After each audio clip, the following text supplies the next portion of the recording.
Teologandos! Sejam bem-vindos à nossa sala de aula virtual, o nosso cantinho do saber, espaço do conhecimento.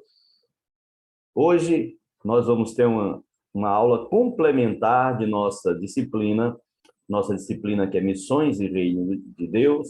Nessa aula de hoje, veremos um pouco sobre a Missio Dei e os desafios da igreja, né? A Missio Dei e a missão da igreja e os seus desafios. Então, vamos ao nosso conteúdo, vamos à nossa aula. Espera aí. Antes de começarmos, deixa eu ficar aqui no meu cantinho para que possamos todos aproveitar com de uma melhor forma os nossos conteúdos. Deixa eu ficar aqui no meu cantinho. Pronto, deixa eu ficar aqui no meu cantinho. E vamos aos nossos conteúdos. Missões e Reino de Deus é a nossa disciplina. A Missio Dei e a missão da igreja e os seus desafios. Lembrando os conceitos do que é Reino de Deus. O nosso versículo-chave, o nosso versículo-tema para toda a nossa disciplina é o que está em Mateus capítulo 6, versículo 33, que diz assim: buscai em primeiro lugar o reino de Deus e a sua justiça, e todas as demais coisas vos serão acrescentadas. Dependendo da tradução, né? Todas estas coisas e todas as demais coisas vos serão acrescentadas. O que é o reino de Deus? O reino de Deus é o governo de Deus. O reino de Deus não é algo meramente geográfico. O reino de Deus diz respeito tanto ao governo de Deus quanto a um tempo. O reino de Deus ele pode ser compreendido como uma extensão do próprio Deus. O reino de Deus pode também ser compreendido como o adensamento de Deus na própria história, o adentramento de Deus através dos seus atos, através do seu poder, através do seu braço, através das suas ações, transformando, modificando a história, pois a própria história ela segue em um ritmo que o próprio Criador determinou para ela. O reino de Deus é a extensão do próprio Deus. Mas o reino de Deus ele é presente, ele é futuro, ele é passado. O reino de Deus ele partilha destas três realidades. O reino de Deus ele é transcrito no Antigo Testamento. As ações que nós vemos registradas, lemos e que estão registradas no Antigo Testamento, são atestados, testemunhas do poder e do reinado de Deus sobre a terra.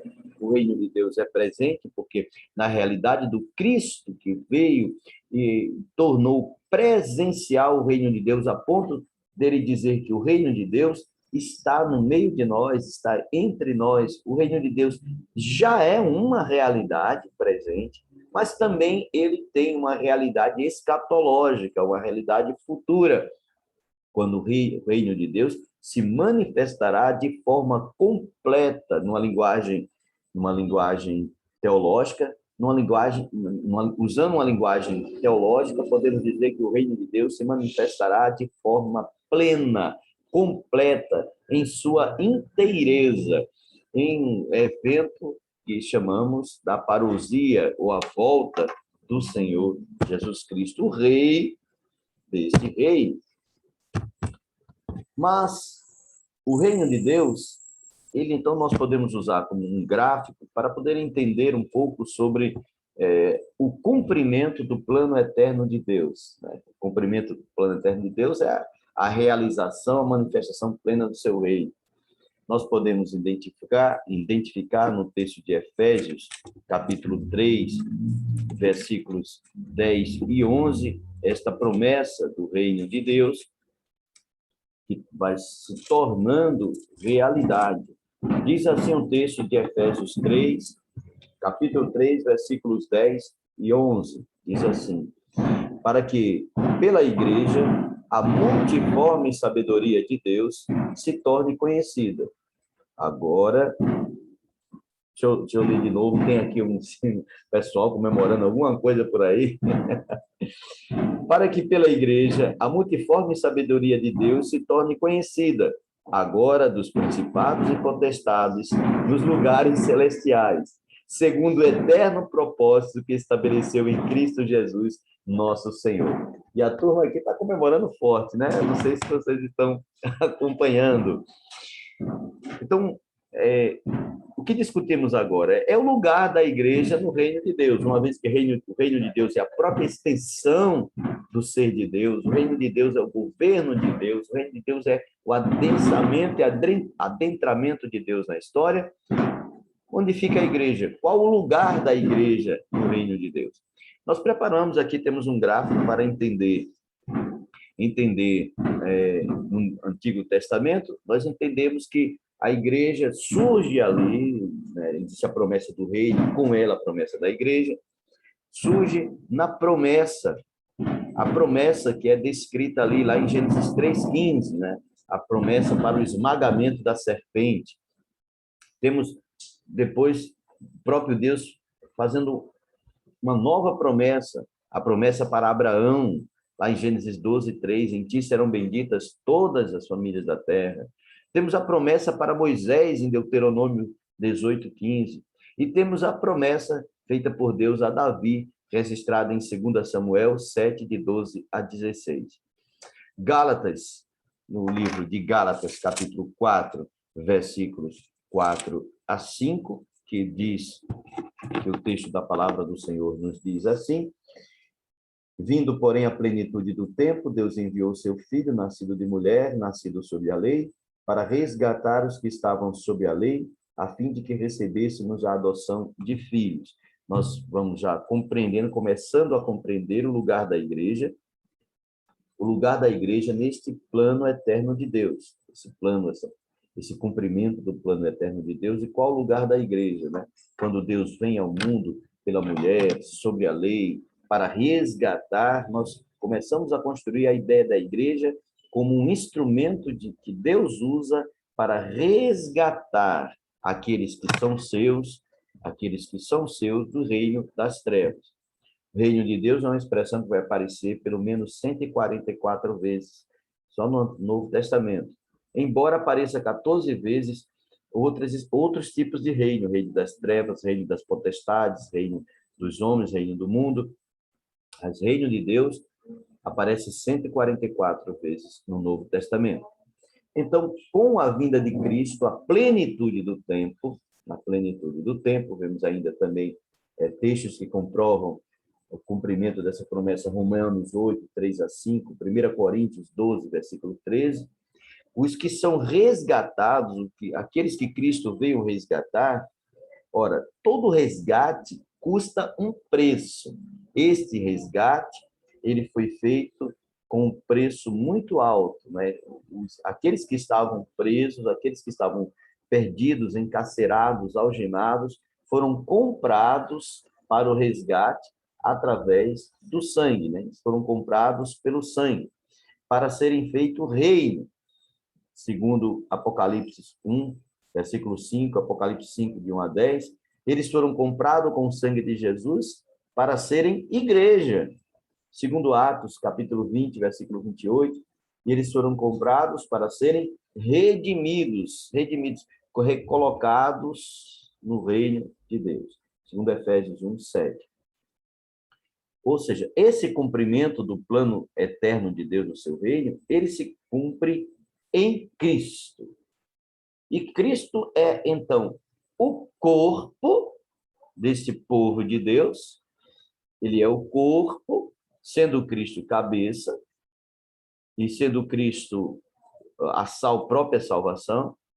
Em Cristo, esses resgatados se tornam reino, fazem parte do reino, passam a fazer parte do reino, um reino onde o Cristo é rei, segundo Apocalipse 17, 14, e este povo é admitido através do perdão, segundo Colossenses 1, 13 e 14, e este povo, que é corpo de Cristo, que é reino de Cristo, ele é igreja, ajuntamento de Cristo, onde Cristo é, mais uma vez, cabeça, segundo Efésios 1, 22 e 23. E o povo do reino de Deus, ele pode experimentar todas as bênçãos espirituais, segundo Efésios 1, 3. Vamos entender de uma outra forma, através aqui do texto que nós preparamos em nossa apostila, que você tem em suas mãos. Como participamos do reino? Ora, o reino de Deus é eterno, assim como ele é. Porém, o homem está em estado de rebelião com o Criador. Foi essa a consequência que o pecado causou no homem.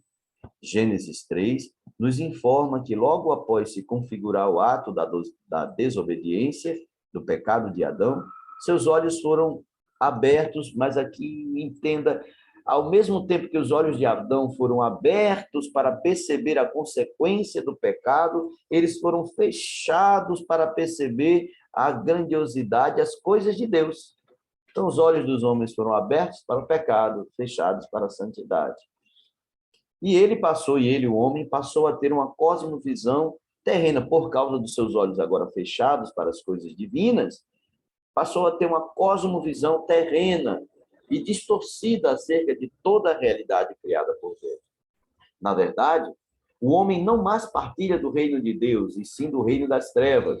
Houve uma quebra total nos relacionamentos. Aquele relacionamento que era perfeito entre Deus, homem e criação, foi cortado, foi quebrado.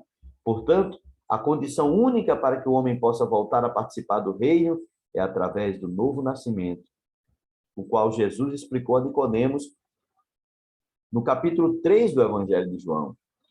O nosso novo nascimento, que por sua vez nos conduz ao arrependimento. E o que é arrependimento? Arrependimento no termo hebraico é retorno às primeiras coisas, retornar à posição inicial, retornar àquela condição que tínhamos nas origens do Éden. E o termo em grego, metanoia, significa mudança de pensamento, mudança de atitude. Resumindo, para participar do reino de Deus, é necessário voltar-se para o verdadeiro reino. Mas e qual é, então, a finalidade da igreja? Mas qual é a finalidade da igreja?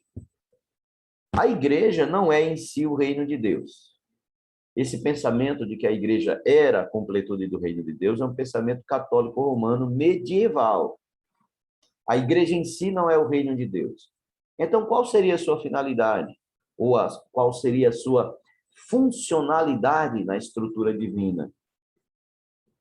Podemos iniciar essa argumentação afirmando que o reino forma a igreja, ou que a igreja faz parte do reino, ou ainda, concordando com George Eldon Land, que nos ensina que a igreja é uma embaixada responsável pela autentificação dos que vão entrar e responsável pela entrada dos novos cidadãos para este reino.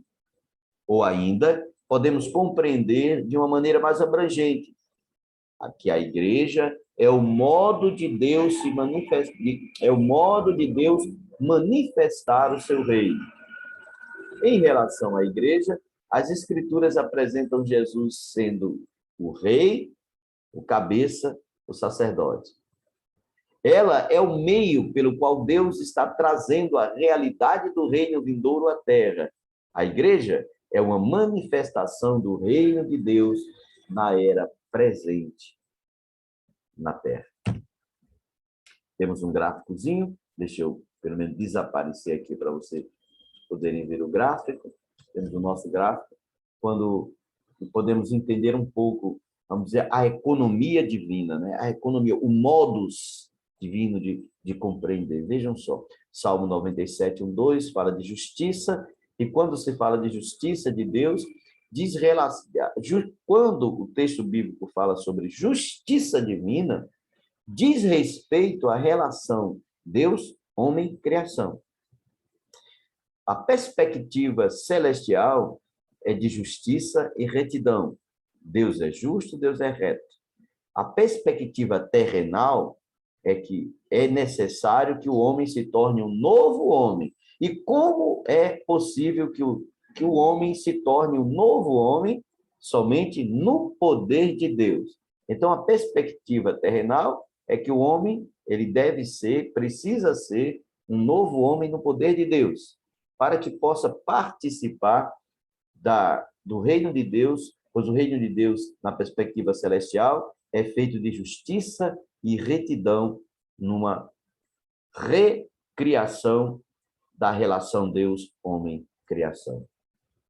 Salmo 97, concordando com 1 Coríntios 3:9, também afirma, claro, também afirma que Deus reina no presente, e não apenas numa perspectiva futura. Deus reina no presente. E uma das suas demonstrações, como ele manifesta esse reinado, é através da igreja. A igreja é a manifestação desse reino. E podemos ver isso ainda em Efésios capítulo 4, 22, capítulo 4, versículos 22 a 24, Efésios 3, 1, e o que nós chamamos de tudo isso de economia divina.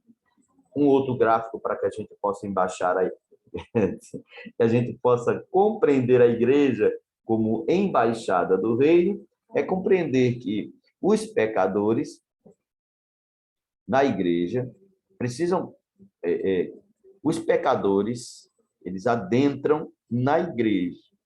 A igreja, ela possui o ministério da reconciliação. Através do ministério da reconciliação, os pecadores são, através de Cristo, perdoados. Dessa forma, os pecadores agora formam o corpo de Cristo. E esta comunidade chamada corpo de Cristo é simplesmente uma antecipação do reino futuro. Nós podemos ver uma analogia usando dois livros da palavra de Deus, Lucas e Atos, que é do mesmo autor. Em Lucas, nós encontramos o Cristo agindo por meio do seu corpo físico, ou seja, Jesus, o homem. E em Atos, nós encontramos agora o Cristo agindo por meio do seu corpo místico, que é a igreja. Como assim? É que a igreja, ela é o corpo místico de Jesus. É o corpo místico de Jesus. Através da igreja, Jesus está agindo. O que seria, então, Missio Dei? A Missio Dei é uma expressão latina que tem como significado a missão de Deus. E o que é a missão de Deus? O que significa a missão de Deus? Missão de Deus são as ações de Deus na obra de redenção de suas criaturas. Como acontece? O Pai envia o Filho, que o Filho, junto com o Pai, envia o Espírito Santo. Então, às vezes, nós traduzimos até da seguinte forma, ensinamos até para as crianças, né? O Pai é o Criador, o Filho, o Redentor, o Espírito Santo, o Consolador. Mas, além de consolar, o Espírito Santo vai ser aquele que tem a missão de iluminar a mente do homem para que ele creia e com a boca confesse, com o coração creia que Cristo é o Senhor. Missão do Espírito Santo, convencer o homem do pecado, da justiça e do juízo. Essa é a missão de Deus. A missão de Deus são as suas ações no resgate e redenção de suas criaturas. E a ação de Deus é através de Cristo Jesus, que veio para resgatar, e o Espírito Santo que encontra os perdidos. E a igreja? E qual é a missão da igreja? Ou missões, ou como nós chamamos missões. O que são missões? Missões são todas as ações da igreja que visa colaborar e contribuir com a missão de Deus. Deus quer, em Cristo, salvar os seus escolhidos, que serão encontrados pelo Espírito Santo. O mecanismo que o Espírito Santo, ou o instrumento que o Espírito Santo vai usar para encontrar esses escolhidos é a igreja, através, claro, da evangelização de todas as formas possíveis. E isso é o significado de missões. Tendo dito isso, nós encontramos o seguinte aspecto de missão integral. O que é a missão integral da igreja? Bom, a igreja ela deve ter uma missão completa, né? Essa palavra integral é uma missão completa, que pode ser visto em 4 tópicos ou em 5 tópicos, como, por exemplo, o que seria uma missão integral? Seria evangelizar, batizar, ensinar e formar discípulos. Não devemos esquecer que Cristo não pediu para a gente encher a igreja de pessoas apenas, mas Deus nos ordenou a fazer discípulos. Ou seja, o que missão integral não é? Missão integral não é uma ideologia, missão integral não é um partido político, missão integral não é uma filosofia humana, missão integral não é uma apologia a mecanismos e instituições humanas. Missão integral é a proclamação da mensagem da salvação mediante a pregação e as ações da igreja, tendo sempre uma visão integral da natureza humana. Como assim? Uma visão integral. Como funciona isso? O homem é corpo, o homem é alma, o homem é espírito, se a igreja é tricotomista, ou o homem é corpo e espírito, quando a igreja é dicotomista. Ou seja, o homem por inteiro. E qual é o propósito dessa missão integral? Apresentar um evangelho profundamente bíblico e assumir o compromisso bíblico e histórico de agentes transformadores da sociedade. Como isso se dá em ação? Proclamando o evangelho, suprindo as necessidades humanas, pregando a justiça social, a ética cristã e praticando os valores do reino de Deus. Isto é missão integral. Mas nós podemos também colocar como no esquema de 5 pontos. 5 pontos da missão integral. Esses 5 pontos, eles precisam estar vinculados fortemente ao senhorio de Cristo. Só vai funcionar se estivermos vinculados, linkados, enraizados, edificados, sustentados no senhorio de Cristo. Então, os 5 pontos da missão integral é evangelismo, ensino, cuidado com a criação, compaixão, justiça. 5 pontos da missão integral, ela sendo entendida através dessa outra forma. Tendo dito isso, nós falamos um pouquinho sobre o Pacto de Lausanne. É claro que nós precisamos pular muitas etapas, né? Como ao falar de missão integral,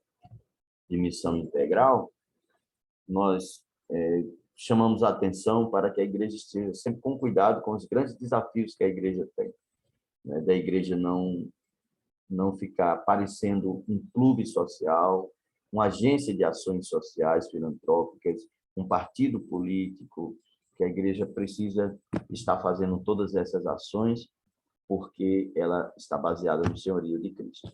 O que foi o Pacto de Lausanne? Aí você vê uma bela imagem da cidade de Lausanne, das suas cadeias de montanhas, né? Uma das melhores cidades para se viver no mundo. Bom, tem a ver, o Pacto de Lausanne tem a ver com a Grande Comissão. E a Igreja do Senhor Jesus Cristo recebeu a Grande Comissão.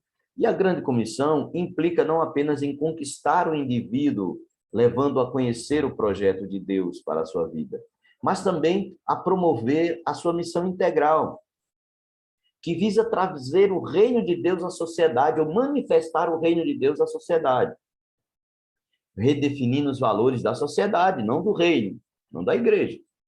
O que deve sempre ser redefinido são os valores da sociedade, que deve ser redefinido através dos valores da igreja, quando essa expressa os valores do reino, as perspectivas do reino, as estruturas do reino.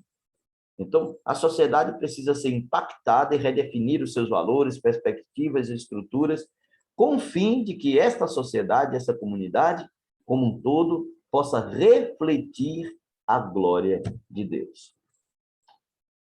Então, a Grande Comissão nos leva a traçar alguns objetivos, que é compreender que a missão integral é uma ordenança divina. Saber que uma comissão que a igreja deve compreender, observar, formar, impactar a sociedade para que possa transformar da sociedade a própria cultura.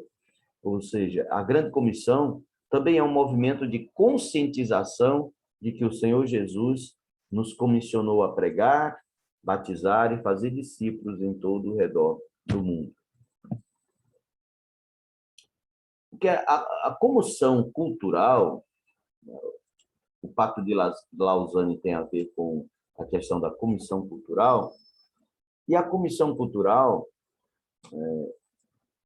que traça a questão de observar a graça comum, observar o senhorio de Cristo na graça comum, nos aspectos que formam a sociedade à nossa volta, e quais são os aspectos formadores da sociedade à nossa volta, que estão dentro daquilo que chamamos os mandatos de Deus, lá no Gênesis, mandato cultural, mandato social, mandato espiritual.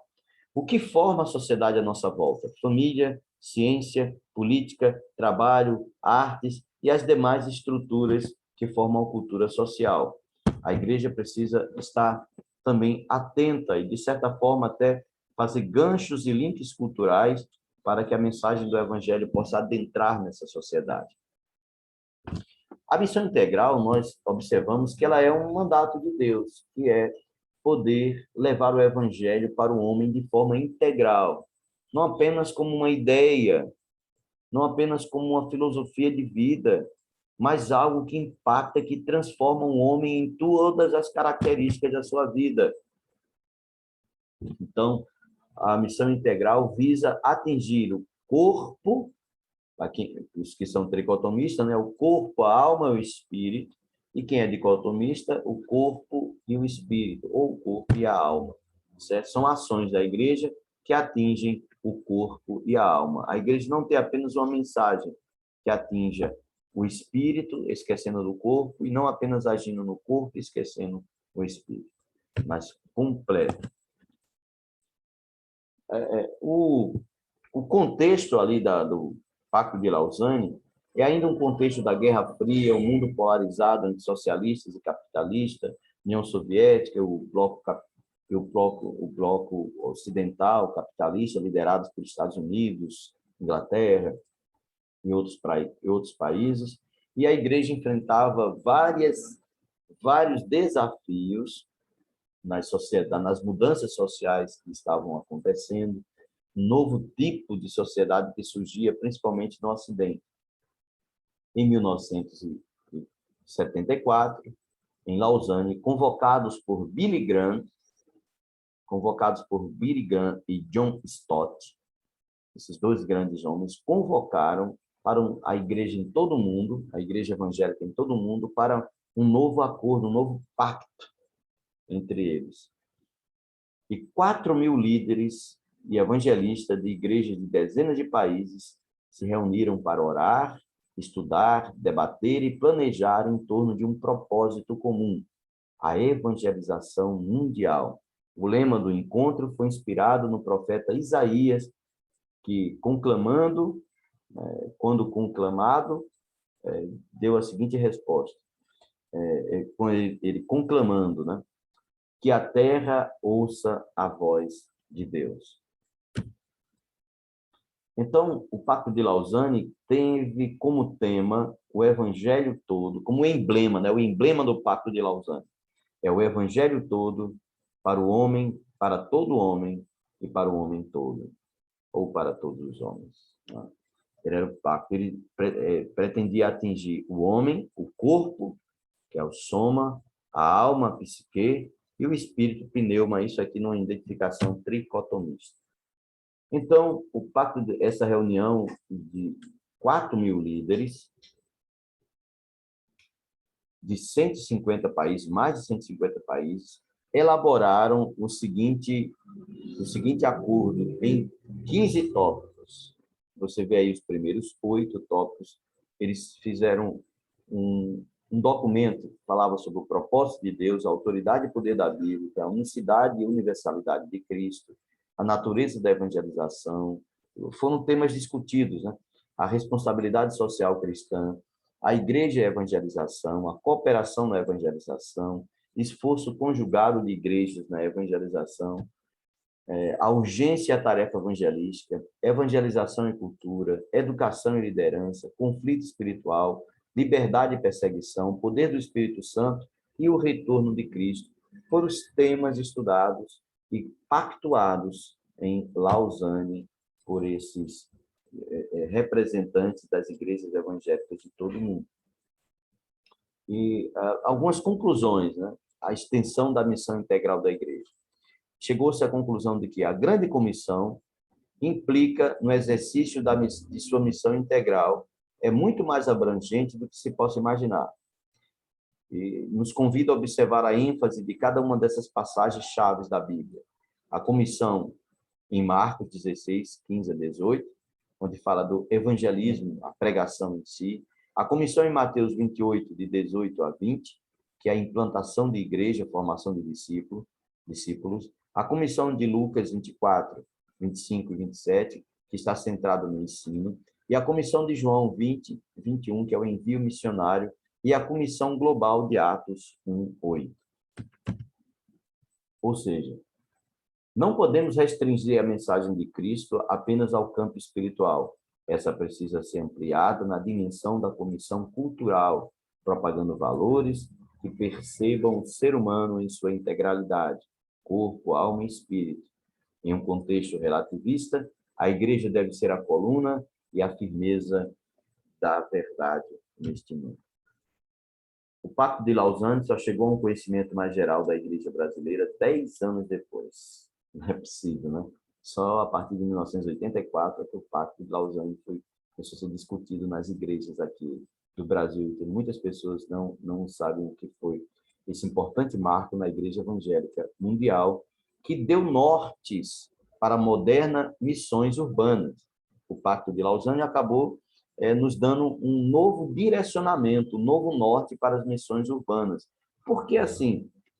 Porque missões urbanas hoje elas devem ser muito diferenciadas de como foi no passado, pois as cidades, as polis, como já falava Aristóteles, as cidades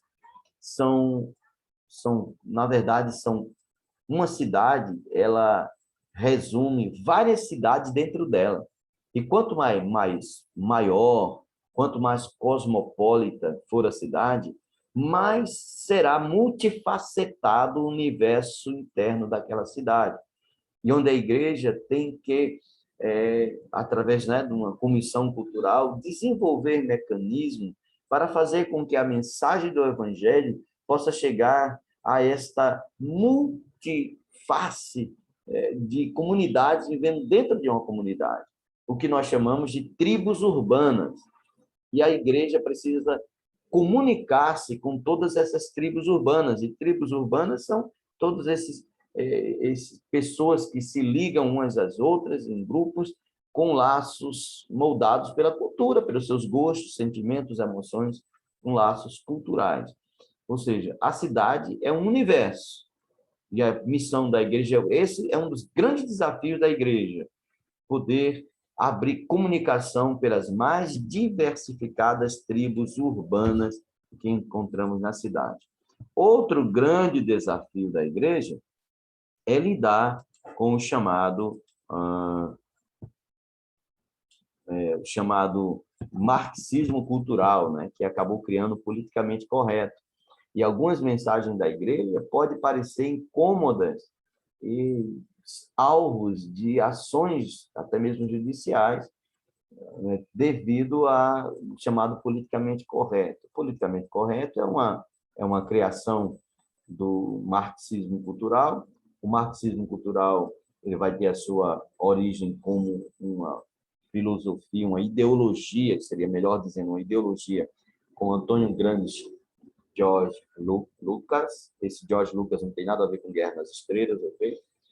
Foi implementado através da Escola de Frankfurt, com Theodor Adorno e Max Horkheim e Herbert Marcuse, né, representantes ali da Escola de Frankfurt, que que utiliza-se de toda a estrutura cultural da sociedade para implantar essa forma de pensamento. O marxismo cultural, ele procura aí torpedeando as colunas da civilização ocidental, que é justamente o direito romano, a filosofia grega e a moral judaico-cristã, essas filosofias essas colunas que construíram o Ocidente, elas são bombardeadas pelo marxismo cultural. O marxismo cultural ele está presente em toda a sociedade, inclusive dentro da igreja. Movimentos como desigrejados, é um movimento do marxismo cultural. Justamente questiona os valores da igreja, questiona a autoridade da igreja, questiona a liderança da igreja, sempre questionando tudo e todos. Isso é tipicamente do marxismo cultural. Movimentos como Teologia da Libertação Católica, ou TMI, ou TDMI, Teologia da Missão Integral, são movimentos claramente que têm os postulados claros e evidentes no marxismo cultural. E esse é um grande desafio da igreja enfrentar, e talvez que seja o maior desafio para o cristianismo vencer o marxismo cultural. Você vê aí a abrangência do marxismo cultural, seus tentáculos em todos os locais da sociedade. Tentáculos estão na direitos humanos, no movimento sindical, na educação, na política, na militância, no mundo rural, em movimentos ditos de libertários, como o feminismo e os movimentos das minorias. Então, está sempre agindo, ou seja, todo esse quadro que você vê são os braços, são os tentáculos do marxismo cultural. Grande desafio para a igreja de hoje. O marxismo cultural, que vai também chamado de revolução sociocultural, revolução social, ele age muito através de movimentos sociais, de ONGs, grupos de pressão, e ele vai combatendo a superestrutura. O que é a superestrutura, né? A superestrutura social, seguindo até o pensamento do próprio Marx, né? A superestrutura é justamente a superestrutura, ao contrário do que Marx pensava, a superestrutura que mantém a civilização ocidental e a civilização do berço judaico-cristã, que é o cristianismo, o sistema jurídico, a filosofia clássica, a família tradicional, a propriedade privada. Essas 5 bases vão sendo torpedeadas por grupos de pressão, e o objetivo do marxismo cultural é aniquilar a superestrutura. E o que são as superestruturas? São os pilares da civilização ocidental, através de uma subversão ideológica, questionar tudo a todos, o questionamento de tudo a todos, que é uma prática do marxismo cultural, e criar grupos sempre de tensão, negros contra brancos, gays contra héteros, mulheres contra homens, crianças contra adultos, pobres contra ricos, trabalhadores contra patrões, usam até católicos contra evangélicos, evangélicos contra católicos, evangélicos contra evangélicos, até tudo isso é usado pelo marxismo cultural numa revolução cultural. Grande desafio para a nossa igreja. Outro desafio para a igreja é que a igreja vai ser chamada a obedecer o que é chamado de os ODS. O que são os ODS? Os ODS, ou os Objetivos de Desenvolvimento Sustentável, ou Desenvolvimento Sustentável, os ODS nada mais é do que o famoso Plano 2030, a Planilha 2030, que é uma série de medidas propostas pela ONU para melhorar o planeta até 2030, que são divididas em 17 temas, que esses temas vão subdividir em mais de 160 outras ações. O que seriam esses 17 temas? Erradicação da pobreza, fome, miséria e agricultura sustentável, bem-estar, saúde e bem-estar, educação de qualidade, igualdade de gênero, água potável e saneamento, energia limpa e acessível, trabalho decente e crescimento econômico, indústria, inovação e infraestrutura, redução das desigualdades, cidades e comunidades sustentáveis, consumo e produção responsáveis, ação contra a mudança global do clima, vida na água, vida terrestre, paz, justiça e instituições eficazes, e parcerias e meio de implantação. São mais de 17 metas das ODS. E a igreja vai ser chamada a observar, vai ser cobrada a observar, são os desafios da igreja.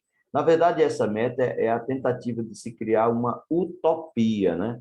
Um mundo utópico, uma tentativa de se criar o paraíso na Terra. Só de ver a gente já sabe que o negócio, o buraco é mais embaixo. O buraco é mais embaixo. Meus amados e queridos, assim nós encerramos essa nossa aula. Nós encerrando assim também o nosso módulo, agradecendo a Deus, a você, né? Agradecendo a atenção, o carinho da sua atenção, e você com essa aula e com a nossa, aquela apostila que fizemos e demais conteúdos, poderá responder a prova que nós enviamos para encerrar, então, o nosso módulo, a nossa disciplina. Maiores informações, vocês poderão entrar em contato comigo pelo meu WhatsApp.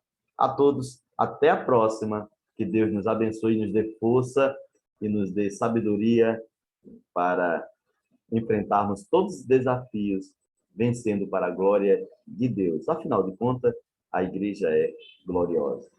Tchau a todos, até a próxima.